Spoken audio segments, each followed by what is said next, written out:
Shalom saudara semuanya, puji Tuhan, pagi ini kita tetap bersemangat beribadah bersama-sama di rumah masing-masing. Kita menikmati hadirat Tuhan, berbahagia semuanya, bersukacita dan sejahtera menyertai si rumah kita. Amin saudara. Mari kita satukan hati, kita berdoa bersama-sama sebelum ibadah dimulai. Kami mengucap syukur untuk kebaikan-Mu pagi ini Tuhan. Engkau menyertai setiap isi hidup kami. Engkau memberkati kesehatan, makanan, keuangan kami. Semuanya Tuhan penuhi. Secukupnya Tuhan berkati kami semua. Terima kasih Tuhan untuk suami kami, untuk istri kami, untuk anak-anak kami. Engkau juga berkati mereka semuanya. Kami buka ibadah kami pagi ini di dalam nama Tuhan Yesus. Kami berdoa dan mengucap syukur. Haleluya. Amin.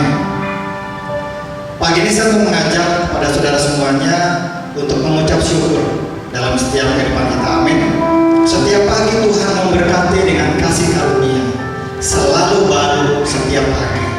Tidak pernah rahmat-Nya berkekurangan, tapi berkecukupan untuk kita semua.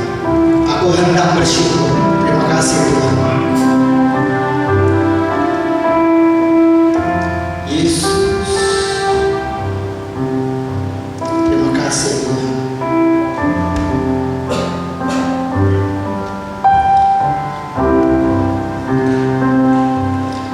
Aku hendak bersyukur pada Tuhan karena kebaikan-Nya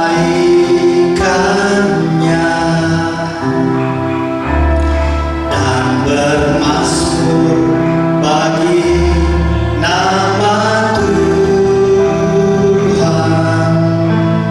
yang maha tinggi. Ya Tuhan,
tanda hidup kami bermanfaat, bersaksi bagi Tuhan.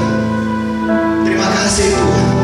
Apapun yang hamba-Mu sampaikan, kami mau tangkap, kami mau lakukan, dan Engkau beracara dalam setiap langkah kami. Terima kasih Tuhan Yesus. Urapi hamba-Mu, genapi firman-Mu, kemuliaan hanya bagi nama Tuhan. Terima kasih Tuhan. Kami berdoa dan mengucap syukur. Haleluya. Amin.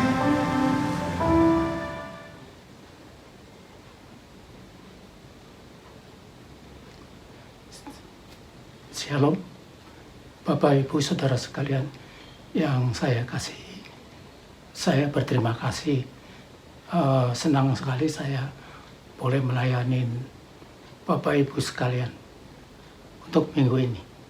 Kiranya Tuhan akan memberkati saudara untuk renungan firman Tuhan yang akan saya sampaikan. Saudara, minggu ini saya akan berbicara tentang satu keberhasilan dari anak Tuhan, yaitu Ishak.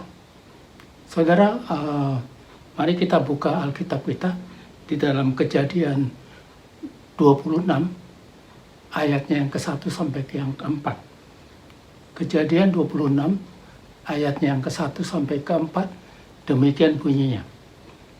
Maka timbullah kelaparan di negeri itu. Ini bukan kelaparan yang pertama yang telah terjadi pada zaman Abraham. Sebab itu Ishak ke Gerar kepada Abimelek, raja orang Filistin. Lalu Tuhan menampakkan diri kepadanya serta berfirman, janganlah pergi ke Mesir, diamlah di negeri yang akan kukatakan kepadamu. Tinggallah di negeri yang sebagai orang asing, maka aku akan menyertai engkau dan memberkati engkau, sebab kepadamu lah, kepada keturunanmu lah, aku akan diberikan seluruh negeri ini, dan aku akan menepati sumpah yang telah kukatakan kepada Abraham ayahmu. Ayat yang keempat, aku akan membuat banyak keturunanmu serta bintang di langit, dan akan memberi kepadamu keturunan seluruh negeri ini, dan akan keturunan bangsa ini di bumi akan mendapat berkat. Saudara, dari pembacaan firman Tuhan tadi, kita mau belajar akan keberhasilan Ishak. Firman Tuhan yang tadi kita baca di dalam Kejadian 26 ayat 1 dan ke-4. Perkataan manusia tidak mampu merubah situasi. Hikmat manusia tidak bisa merubah keadaan, serta filsafat manusia tidak dapat merubah kondisi. Ya saudara, perkataan manusia terbatas. Ya. Tetapi firman Tuhan katakan, sepatah kata dari firman Allah mampu merubah situasi, keadaan, kondisi kita. Karena ada kuasa di dalam firman Tuhan. Amin. Ada kuasa di dalam firman Tuhan. Seperti pada peristiwa Yesus menyembuhkan hamba seorang perwira di Kapernaum. Hanya dengan perkataan firman Tuhan, maka sembuhlah hamba dari perwira di Kapernaum itu. Ya, ini cerita ini bukan cerita yang luar biasa. Ya, cerita yang sudah kita dengar beberapa kali. Ya, selama kita menjadi anak Tuhan, cerita ini menjadi cerita yang legendaris. Keberhasilan adalah sesuatu yang sangat didambakan oleh semua orang. Amin. Gak ada orang yang mau gagal di dalam hidupnya. Tetapi firman Tuhan katakan, dengan mengandalkan firman Tuhan, ya, kita mau ada keberhasilan dalam hidup kita. Di dalam Mazmur 1 ayat 3, ia seperti pohon yang ditanam di tepi aliran air, yang menghasilkan buahnya dan pada musimnya, dan tidak layu daunnya. Apa yang diperbuatnya berhasil. Ya, kita mau dengar firman Tuhan, kita mau imani firman Tuhan ini, karena kita tahu bahwa keberhasilan itu adalah dari firman Tuhan, yang Tuhan katakan sendiri.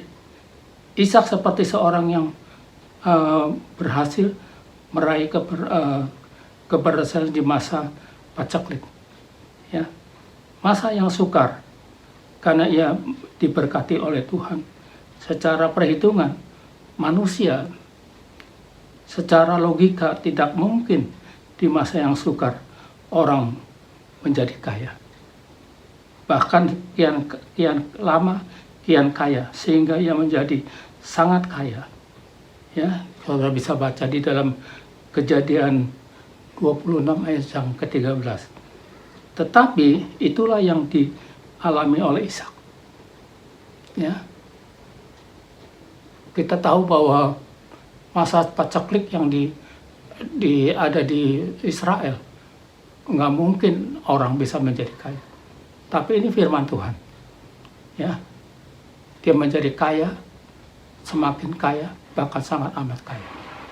Ya, mari saudara, apa yang menjadi keberhasilan Ishak sehingga ia bisa mendapatkan keberhasilan ini? Ya, kita mau belajar dari Ishak, yaitu yang pertama, menaruh hidupnya di bawah otoritas firman Tuhan. Ya, ketika Ishak taat, tunduk dan setia dengan dengar-dengaran kepada firman Tuhan, maka keberhasilan menjadi miliknya. Ia telah hidupnya di bawah otoritas firman Tuhan.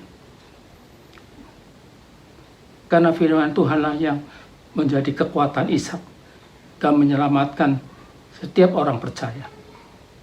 Ya. Ini adalah kunci yang pertama, yaitu menaruh hidupnya di dalam otoritas firman Tuhan. Ishak adalah orang yang dengar-dengaran. Pada waktu ia terjadi kelaparan di Israel, dan Tuhan menyuruh Ishak tinggal di Gerar. Melihat kondisi negeri Gerar, tidak mungkin keberhasilan ini bisa terjadi. Ya. Karena dia taat, dia setia, ikut firman Tuhan. Firman itu adalah kekuatan Allah yang sanggup merubah karakter setiap seseorang. Adapun keadaan yang dialami, solusinya adalah taat dan tunduk kepada firman Tuhan. Di bawah otoritas firman Tuhan. Bukan berarti Ishak lepas dari persoalan. Karena sebelumnya ia ditolak, diusir oleh Abimelek. Ya. Ada persoalan, ada keterbatasan, ada ketidaknyamanan dialami oleh Ishak, tetapi ia berhasil memilih keberhasilan itu karena menaruh hidupnya di bawah otoritas firman Tuhan. Ya. Hidup di dalam otoritas firman Tuhan, kata kunci dari keberhasilan Ishak. Ya, yang kedua, ia bertindak dengan iman. Ya, Ishak bertindak dengan iman. Kita tahu bahwa negeri Gerar adalah negeri yang tandus. Ya, tidak mungkin orang akan berhasil di dalam kehidupannya. Ya, tanah yang kering, yang tandus, tidak mungkin ditanamin. Tetapi firman Tuhan katakan, ia bertindak dengan iman, sehingga menaburlah ia dan mendapatkan hasil 100 kali lipat. Di dalam Kejadian 26 ayat yang ke-12. Maka menaburlah Ishak di tanah itu, dan dalam tahun yang itu juga ia menghasilkan 100 kali lipat. Sebab ia diberkati firman Tuhan. Tidak percuma apa yang ditabur untuk Tuhan. Ya. Orang yang menabur dengan susah, ia akan menuai dengan sorak-sorai. Ya. Mungkin kita pikir, aduh sulit. Masa-masa sekarang ini sulit untuk kita menabur. Ya. Untuk kita bertindak positif. Ya, semua orang pesimis. Tapi kita anak Tuhan harus positif. Harus belajar mendengar firman Tuhan dengan iman. Karena dengan iman, firman Tuhan bilang Ishak berhasil. Meskipun orang bilang, aduh, gak mungkin lah masa-masa sulit ini engkau menabur, engkau bekerja dengan sebaiknya.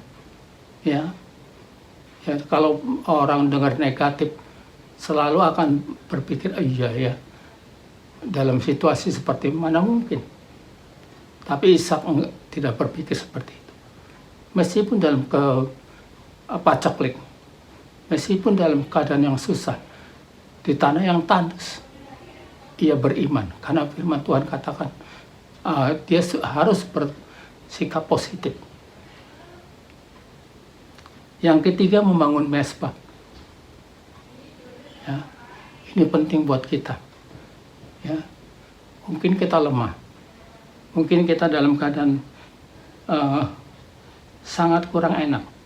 Tapi di dalam Kejadian 26 ayat 25, ia membangun mezbah bagi Tuhan. Ya, bagaimana dengan kita? Masa-masa sulit seperti ini, kita mau belajar dari Ishak. Ya, Ishak selalu membangun mezbah bersama dengan keluarga. Kita juga mau dengar firman Tuhan, ya seperti Ishak juga membangun mezbah doa kita. Ya, bukan untuk kita pribadi, bukan untuk keluarga kita pribadi, tetapi untuk bangsa dan negara. Biar COVID-19 cepat berlalu. Ya, kita berterima kasih untuk presiden yang sudah Tuhan pilih buat kita. Ya, dengan vaksin yang sedang berjalan, kira Indonesia boleh diberkati dengan vaksin-vaksin yang sudah mulai sedang dikerjakan. Ya, Tuhan mau memberkati kita. Ada 3 hal yang perlu kita pelajarin siang ini. Yang pertama, bertaruh hidup di bawah otoritas firman Tuhan. Yang kedua, bertindak dengan iman. Yang ketiga, membangun mezbah di hadapan Tuhan.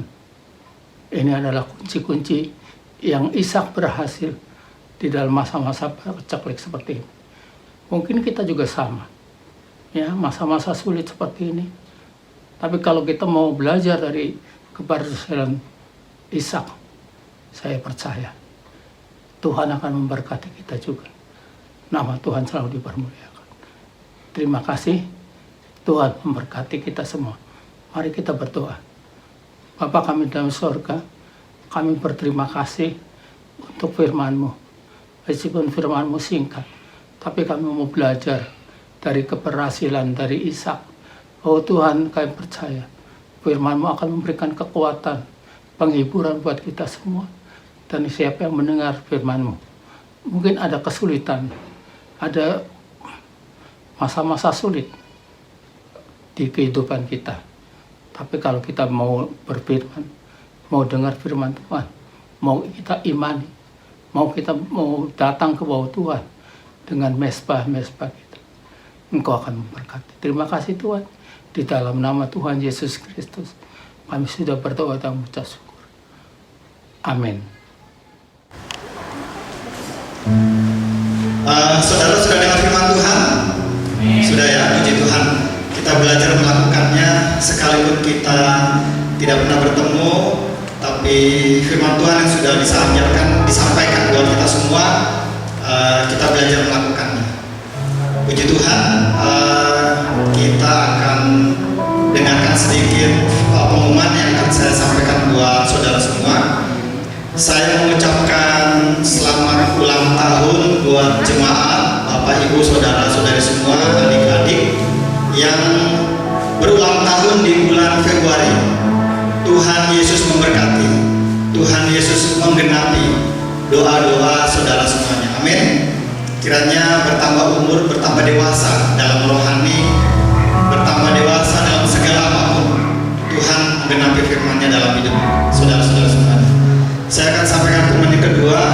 Minggu depan kita, minggu pertama kita akan dilayani perjamuan kudus oleh Pendeta Muda Kristanto.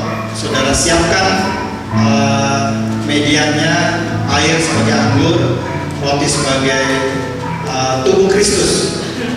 Siapkan waktu dengan baik, dan kita juga akan mendengarkan firman Tuhan minggu depan dilayani oleh Pendeta Sulastrius Sri. Baik, kita akan akhiri ibadah kita siang ini. Kita akan angkat satu pujian El Shaddai, dan akan kita akhiri ibadah kita dengan doa syafaat.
Tiba saatnya kita sama-sama mau berdoa syafaat.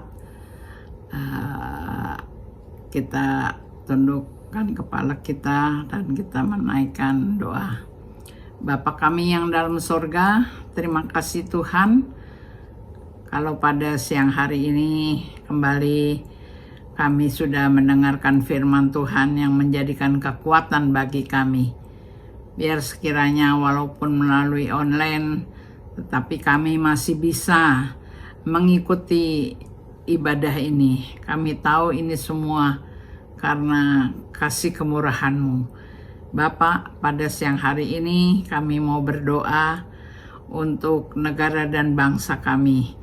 Tak henti-hentinya kami mohon belas kasihan-Mu ya Bapak, supaya Tuhan, Engkau mau Tuhan tolong pada negara kami yang tercinta, Indonesia, khususnya kota Jakarta, di mana saat ini negara kami mengalami musibah yang berturut-turut, baik longsor, keadaan longsor, banjir, wabah COVID. Banyak mereka yang menderita, mengalami kesusahan. Biar sekiranya Tuhan, pada siang hari ini kami bersehati mau berdoa, mohon belas kasihan-Mu Bapa. Lawat Indonesia, lawat kota Jakarta, lawat seluruh dunia yang mengalami krisis ekonomi, krisis dalam menghadapi wabah COVID ini Tuhan. Biar sekiranya Engkau Tuhan mau lalui itu semua. Bapak, kami mau berdoa juga untuk mereka yang sakit. Engkau mau jamah satu persatu Tuhan. Baik Tuhan, kepada Pak Parman khususnya kami mau berdoa supaya di dalam ketidakberdayaannya ini dia mau berseru memanggil nama-Mu. Kerinduan dari keluarganya untuk Pak Parman mendapatkan kesembuhan melalui mujizat yang masih ada. Bagi mereka yang sakit ya Tuhan, Pak Diki, Pak Kristanto, pada Lianmo yang sudah mulai pemulihan, itu satu persatu Tuhan Engkau mau sembuhkan, berikan kekuatan. Pada Ibu Yani ya Tuhan, Wawa, oh haleluya, biar Tuhan mereka yang sudah lanjut usia berikan kekuatan ekstra supaya mereka Tuhan boleh tetap tegar melalui keadaan kehidupan saat ini ya Tuhan. Terima kasih, kami juga mau berdoa untuk negara dan bangsa kami, pakai kepada Bapak Presiden Jokowi serta wakil, para menteri, para staf di anggota DPR, MPR ya Tuhan, supaya Tuhan memberikan hikmat mereka bermusyawarah satu sama lain untuk mencari jalan keluar, baik segi di dalam krisis ekonomi Tuhan, di mana saat ini jangan sampai Tuhan lebih dalam terpuruk di dalam ekonomi ini. Berkati kepada Ibu Sri Mulyani yang menangani keuangan ya Tuhan. Terima kasih, kami juga mau berdoa Tuhan supaya masyarakat Indonesia mau bekerja sama dengan kepemerintahan, yaitu menjalankan protokol kesehatan. Terima kasih di mana Tuhan vaksinasi sudah berjalan. Biar dengan Tuhan adanya obat vaksin ini, virus corona ini bisa Tuhan dipatahkan. Dan kami semuanya boleh kembali sehat. Sebab itu Tuhan, biar negara kami memperlancar vaksin-vaksin yang diadakan di setiap daerah. Terima kasih Bapak, terima kasih. Kami mau berdoa juga Tuhan untuk para pengerja dari Ibu Gembala kami, dari badan penasehat, tim pelayanan, pendeta muda, ketua-ketua seksi Tuhan, dan bagian ketua dari musik, sound system. Biar sekiranya Tuhan ada kerjasama yang baik, biar Tuhan kebaktian melalui online ini boleh berjalan dengan baik karena ada kerjasama satu sama lain. Terima kasih Bapak, terima kasih Roh Kudus. Biar Tuhan tiba saatnya kita akan mengangkat tangan, kita akan menerima berkat dari Ibu Gembala kami. Ya. Saudara-saudara yang di rumah, terimalah berkat dari Allah Bapa, Allah Anak, Allah Roh Kudus, yaitu Tuhan Yesus Kristus yang selalu menyertai kita dari sekarang sampai Maranatha. Tuhan Yesus datang kembali. Dalam nama Tuhan Yesus Kristus kami sudah bersyukur, kami sudah berdoa. Amin.